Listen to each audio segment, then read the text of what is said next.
को वो सुना रहे हैं जो कबीर साहब अपने मनोबल के ऊपर भी साहब है। कहते हैं कि कीच पड़ा हीरा पड़ा मैदान में कीच रहा लपटाए, अरे नुगरा ठोकर दे चलिया तो जौरी ली उठाए।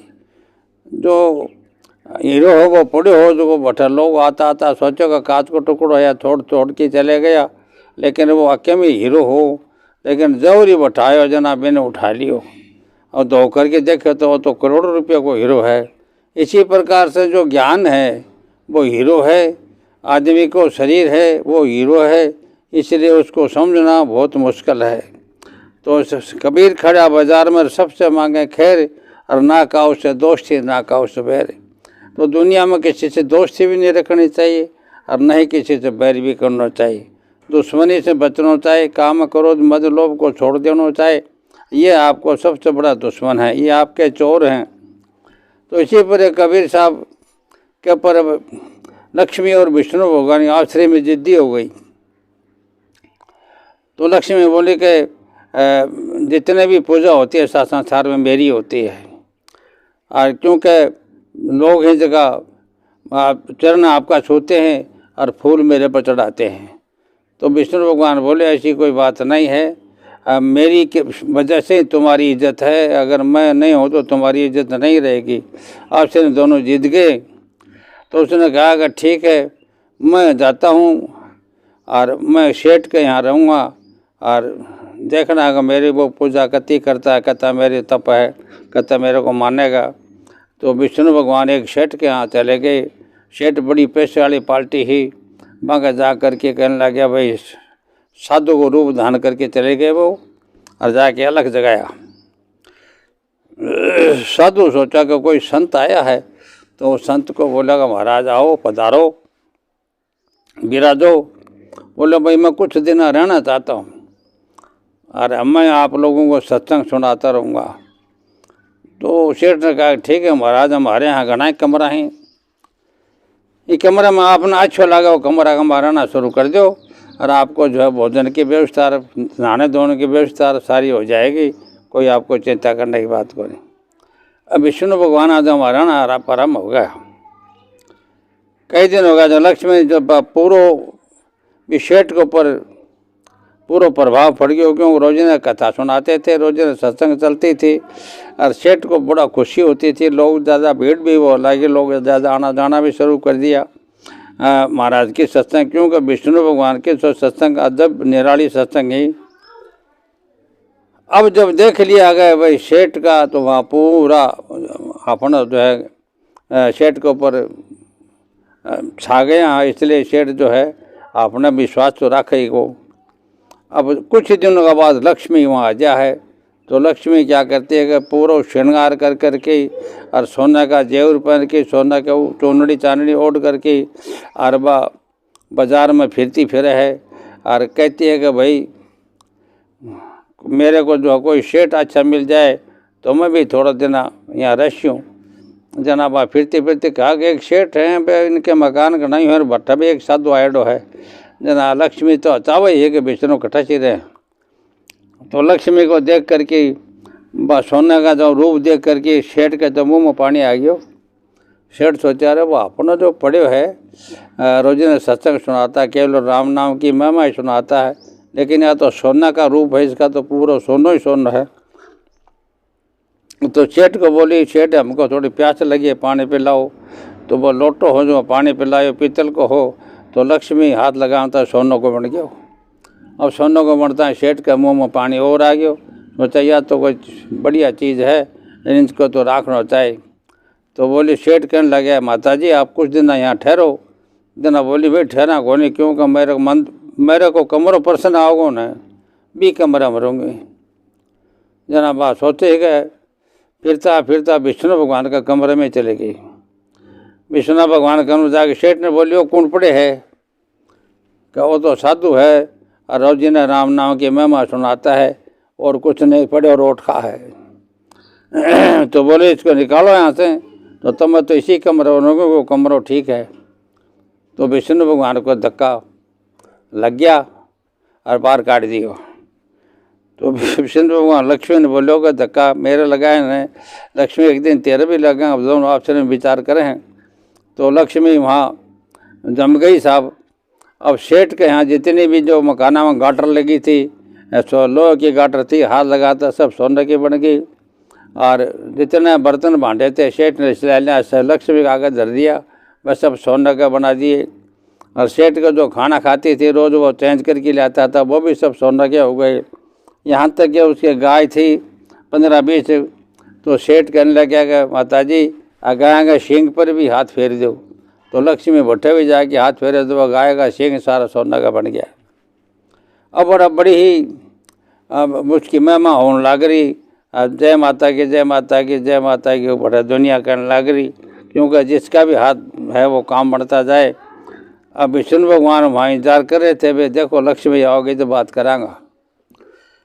तो कई दिन बाद लक्ष्मी घर आ जब आई तो लक्ष्मी विष्णु भगवान कहने लगे भाई सेठ के ऊपर जादू चला दिया था, बहुत बढ़िया है, लेकिन पहले ये सेठ के पास तो सेठ तो लालची था, मैं गया, अब तुम जाओ, तुम मेरे भगत के पास जाओ, मैं तेरे भगत के पास गया था, अब वो सेठ है वो तेरा ही भगत था, अब तुम मेरे भगत के पास जाओ।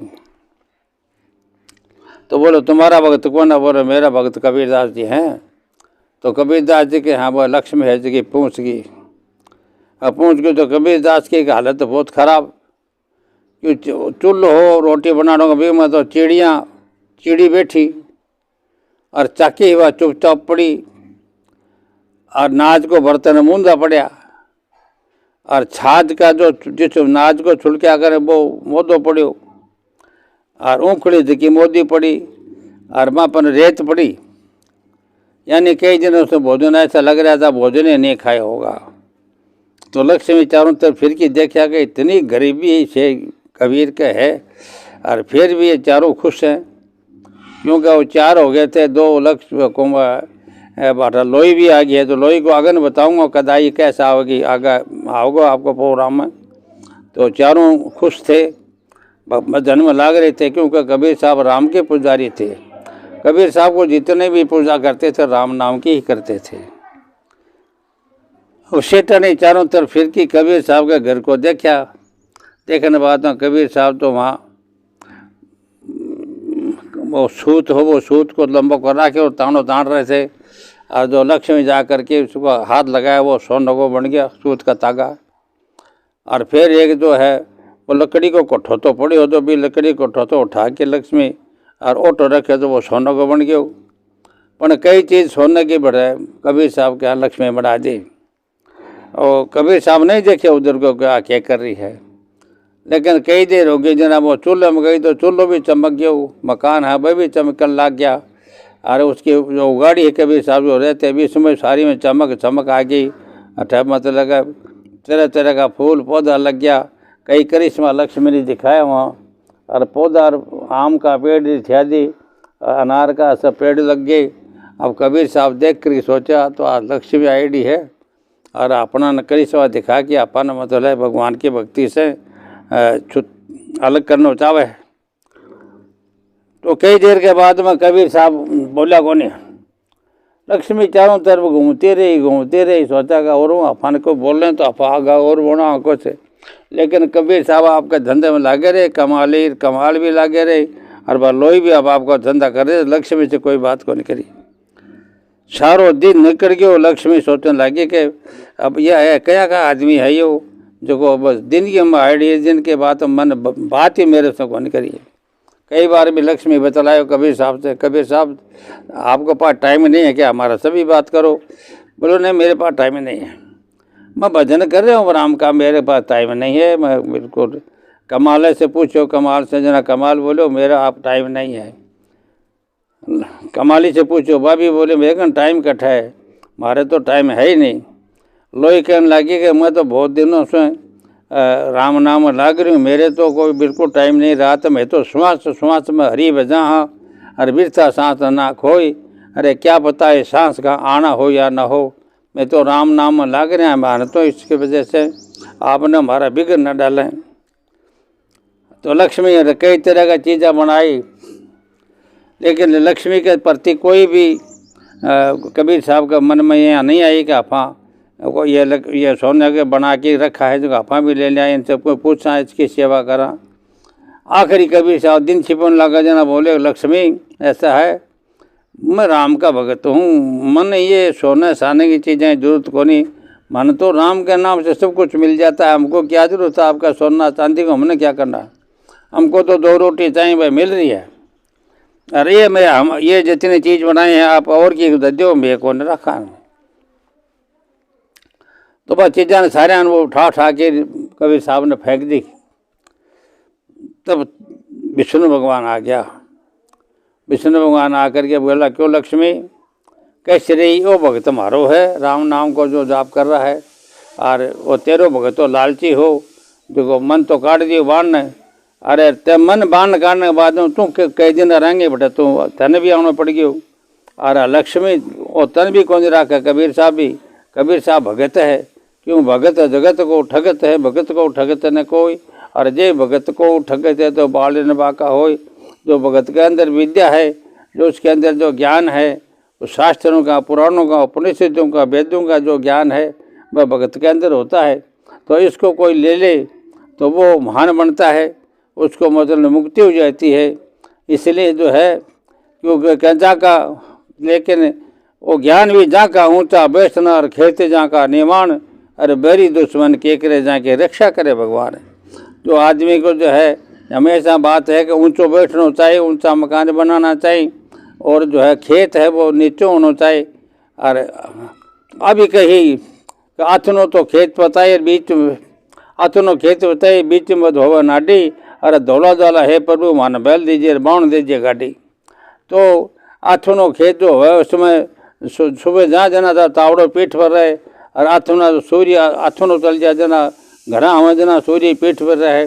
तो ज्ञानी इन लोग जो होते हैं वह समझ से भगवान से मांगते हैं। भगवान की जो माया है वह परम्पार है, इसको कोई पिछाड़ नहीं सकता। क्यों इसको तो कहा, और बुल्ले शाह कहते हैं कि रब को पाना, बुल्ले शाह ने पूछा कि महाराज जब बुल्ले साहब को रब को बताओ क्या कैसे पा सकता है, तो बुल्ले शाह कहता है कि रब को की पाना तो इन्हों उखाड़ना ईदल लाना। उन्होंने कहा इन्होंने जो पेड़ है इसको उखाड़ के इन्हें लगा दो, वो लग जाएगा। इसी प्रकार से रब है, भगवान है, वो उसको को पाना खास दिक्कत को नहीं, लेकिन अपने आप को मन चंगा था कठौती में गंगा, मन को साफ करना पड़ता है। वो जरूरी दिल को जिसने साफ कर लिया है वो सब कुछ पा सकता है। जिसके अंदर मन में पाप और मैल है वो कुछ नहीं कर सकता है। इसलिए कबीर साहब आखिरी में एक भजन लिखा, कबीर साहब तो नहीं लक्ष्मण को भजन लिखे रहे, लेकिन इसमें कहा है तो मैं आपको सुना रहा हूँ। कहा कि नुगरो आदमी मिले ने तो भी नुग पाप होवे, नुगर आदमी का सुबह दर्शन हो जाए तो भी पाप लगता है। तो इसमें लिखा रहे नुगरा मिलो रे मती, तो साईं के दरबार जैसी सती और जति, जो प्रभु के दरबार में वो जाएगा जो सत्य है और जिनके पास जत है। क्यों हमारे यहाँ जति सती गोरखनाथ जी और कबीर साहब जी और हनुमान जी और पूर्ण भगत और आधो जति लक्ष्मण जी इतना जति हैं। तो इस पर लिखा है, तो मैं थोड़ा होलो लगा के बताता हूँ आपको। रे नुगरा मिलो रे मती, साईं के दरबार जासी सती और जति रे, नुगरा मिलो रे मती, ओ नुगरा मिलो रे मती। ध्यान सरोदा सुरत पपैया, मक्खन लेना नमती, ध्यान सरोदा सुरत पपैया, मक्खन लेना नामती। आज मक्खन लेना छान की, चाहे मिल जाए एक रती रे, नुगरा मिलो रे मती। साईं के दरबार जैसी सती और जति रे, नुगरा मिलो रे मती। तो देखा कि प्रभु को दरबार वही जागा, जोत जागिरी भ्रांत वगैरह जागी खेड़ा खती। अर्थ ये होगा जिसके दिल में जोत जग गई, नाम की जोत जग गई है, तो उनके बात बताइए कि जोत जागी रे भ्रांत भागी जागे खेड़ा खती। होली में पहला दयो बारो जब तावन लाग्यो रती रे नुगरा मिलो रे मती। साईं के दरबार जैसे सतियोर जती रे नुगरा मिलो रे मती। तो बात बताई, उन्होंने कहा कि साईं के दरबार में वही जाऊंगा जिनके पास सत्य है और जत है, तो सच्चाई पर चलता है, वही साईं के दरबार जाता है। ऊंचा झांका महल मालिया रोज करे प्रगति। ऊंचा जिनकर महल मालिया रोज करे प्रगति। राजा हरिचंद में बिखो पड़ो जदलेरा तारा दे सती नुगरा मिलो रे मती।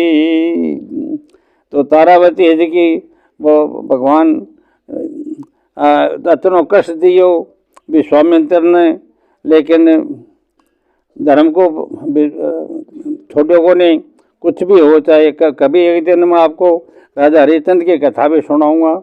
तो लिखा है, ऊंचा जाकर महल वालिया रोज करने पर गति, और राजा हरिश्चंद्र भिखो पड़ो तो लेरा तारा दे सती। क्योंकि राजा हरिश्चंद्र को रहनो अयोध्या में हो, तो अयोध्या में रहा करता राजा हरिश्चंद्र सत्यवादी हो, इसलिए वहाँ से बात बताई है।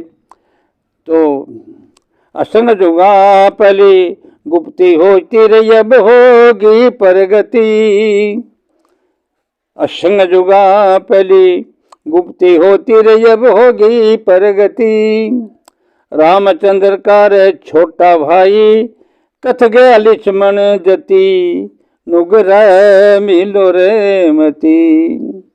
साईं के दरबार जैसे सती और जति रे नुगरा मिलो रे मती।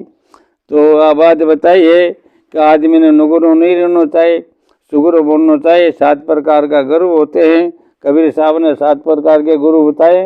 तो आप लोगों से विरासना, पहला गुरु माता पिता होता है, दूसरा शिक्षा गुरु होता है, तीसरा कुल गुरु ब्राह्मण होता है, और चौथा सोबत गुरु ज्ञान गुरु होता है, जो आत्मा का ज्ञान देता है। और दाई माई नुहाई जो बच्चों की सेवा करते हैं वह भी गुरु माने जाते हैं।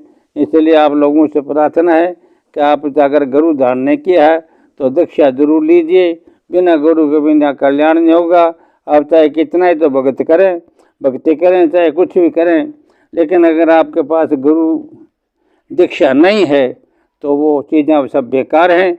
तो इसलिए गुरु दीक्षा लीजिए और अच्छा गुरु को गुरु कीजिए।